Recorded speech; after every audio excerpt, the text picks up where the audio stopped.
Hi hello welcome back to my channel. അപ്പോൾ ഞാനിന്ന് നിങ്ങളുടെ അടുത്ത് വന്നിരിക്കുന്നത് ഒരു ടിപ്പ് പറഞ്ഞു തരാനാണ് കേട്ടോ. നമ്മൾ സ്ത്രീകളൊക്കെ ഏറ്റവും കൂടുതൽ സമയം ചിലവഴിക്കുന്നത് അടുക്കളയിലായിരിക്കും. കുക്കിങ്ങിനേക്കാൾ കൂടുതൽ ടൈം എടുത്ത് നമ്മൾ ചെയ്യുന്ന ജോലി എന്ന് പറയുന്നത് ക്ലീനിങ്ങും ആയിരിക്കും. അപ്പോൾ ഈ ക്ലീനിങ്ങിനെ നമുക്ക് കുറച്ചും കൂടി എളുപ്പമാക്കി തരുന്ന ഒരു സംഭവമാണ് ഞാനിന്ന് പറഞ്ഞു തരാൻ പോകുന്നത്. രണ്ട് ഇൻഗ്രീഡിയൻസ് മാത്രമേ നമ്മൾ ഉപയോഗിക്കുന്നുള്ളൂ കേട്ടോ. അത് ഒന്ന് നമ്മുടെ പറമ്പിലൊക്കെ സുലഭമായിട്ട് കിട്ടുന്ന ചെമ്മിപ്പുളി, ഇരുമ്പം പുളി എന്നൊക്കെ പറയുന്നത് ഈ സംഭവമാണ്. പിന്നെ നമുക്ക് ആവശ്യമുള്ള കുറച്ച് ഉപ്പ്, പൊടിയുപ്പോ കല്ലുപ്പോ എന്ത് വേണമെങ്കിലും എടുക്കാം. ഞാൻ വലുതാണ് എടുത്തിരിക്കുന്നത്, ഒരു 5-6 എടുത്തിട്ടുണ്ട്. വലുതായതുകൊണ്ടാണ് ഞാനിതിങ്ങനെ കട്ട് ചെയ്യുന്നത്. ഇത് ഗ്രൈൻഡ് ചെയ്യാൻ പോവാണ് നമ്മൾ. ഗ്രൈൻഡ് ചെയ്യുന്നതിന് മുന്നേ ഇങ്ങനെ കട്ട് ചെയ്തതിൻ്റെ ഉള്ളിലേക്ക് ഒരു 2 ടീസ്പൂൺ ഞാൻ ഉപ്പും കൂടെ ആഡ് ചെയ്ത് കൊടുക്കുന്നുണ്ട്. നമ്മൾ ക്ലീൻ ചെയ്യാൻ വേണ്ടിയിട്ടേ ഈ കെമിക്കൽസൊക്കെ ലോഷൻസും അങ്ങനെയുള്ള കാര്യങ്ങളൊക്കെ വാങ്ങിച്ചു കൊടുത്ത് കുറേ പൈസ പോകും. ചിലവർക്ക് ഈ കെമിക്കൽസൊക്കെ യൂസ് ചെയ്യുമ്പോൾ കൈക്കൊക്കെ തൊലിക്കൊക്കെ അലർജി വരാറുണ്ട്. ഈ സംഭവങ്ങളൊക്കെ, ഈ നൂലാമാലകളൊക്കെ നമുക്ക് ഒഴിവാക്കി നമ്മൾക്ക് നാച്ചുറലായിട്ട് കിട്ടുന്ന ഒരു ക്ലീനിങ് ഏജൻറ്റാണ്. നല്ല അസിഡിക് സ്വഭാവമുള്ള ഒരു സംഭവമാണ് ഈ ചെമ്മിപ്പുളി എന്ന് പറയുന്നത്. അത് ഉപയോഗിച്ച് നമുക്ക് ചെയ്യാൻ പറ്റും. ഈസിയാണ്. നല്ല കറകളൊക്കെ ഉള്ളതല്ലേ, ഇരുമ്പിൻ്റെ അങ്ങനെയൊക്കെയുള്ള ടൈലിൽ വരുന്ന എത്ര ലോഷൻസ് ഉപയോഗിച്ച് മാറാത്ത കറകൾ വരെ ആണെങ്കിലും നല്ല അടിപൊളിയായിട്ട് ഇത് മാറും.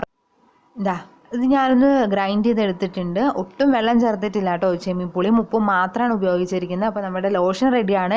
ഇനി നിങ്ങൾക്കിത് ബ്രഷോ അല്ലെങ്കിൽ ഇതൊരു സ്പ്രേ ബോട്ടിലേക്ക് ആക്കിയിട്ട് സ്പ്രേ ചെയ്തോ അല്ലെങ്കിൽ പാത്രം കഴുകി മാറ്റാറായ സ്ക്രബ്ബറോ എന്ത് വേണേലും ഉപയോഗിച്ച് നിങ്ങൾക്ക് ക്ലീൻ ചെയ്യാം.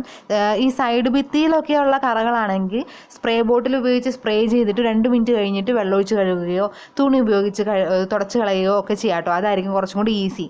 നമ്മൾ കൈയും കൂടി ഇട്ട് ഉരയ്ക്കാൻ നിൽക്കണ്ട.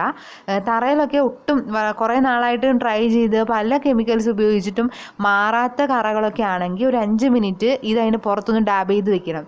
അതിന് ശേഷം നിങ്ങൾ തുണി കൊണ്ട് തൂത്ത് കളയാം, വെള്ളമൊഴിച്ച് കളയാം, എങ്ങനെയാണെന്ന് വെച്ചാൽ കളയാം. ഉരച്ചൊന്നും കളയേണ്ടത് 2 മിനിറ്റ് കഴിയുമ്പോൾ തന്നെ അങ്ങ് ക്ലീൻ ആയിക്കോളും. ഞാൻ ബോളിൽ ചെറുതായിട്ടൊന്ന് റബ്ബ് ചെയ്ത് കൊടുക്കുന്നുണ്ട്. എൻ്റെ അടുത്ത് സ്പ്രേ ബോട്ടിൽ ഇല്ലാത്തതുകൊണ്ടാണ് കേട്ടോ ഞാൻ ഇങ്ങനെ സ്ക്രബ്ബർ എടുത്തിട്ട് ഉരച്ച് കൊടുക്കുന്നത്. ഞാൻ ഭയങ്കര ഹാർഡായിട്ടൊന്നുമല്ല, ജസ്റ്റ് അത് എല്ലാ സ്ഥലങ്ങളിലേക്ക് എത്തിക്കുന്നു എന്ന് മാത്രം.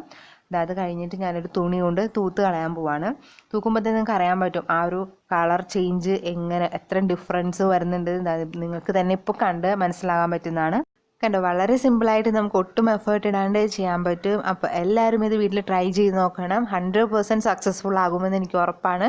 അപ്പോൾ നിങ്ങൾക്ക് ഈ വീഡിയോ ഇഷ്ടമായെങ്കിൽ ലൈക്ക് ചെയ്യുക, ഷെയർ ചെയ്യുക, സബ്സ്ക്രൈബ് ചെയ്യുക. സബ്സ്ക്രൈബ് ബട്ടനടുത്തുള്ള ബെല്ലൈക്കൺ ക്ലിക്ക് ചെയ്യുമ്പോൾ ഓൾ എന്ന ഓപ്ഷനും കൂടെ വരും. അതും കൂടെ ഒന്ന് ക്ലിക്ക് ചെയ്യണേ. അപ്പോൾ വീണ്ടും കാണുന്നവരെ ബൈ.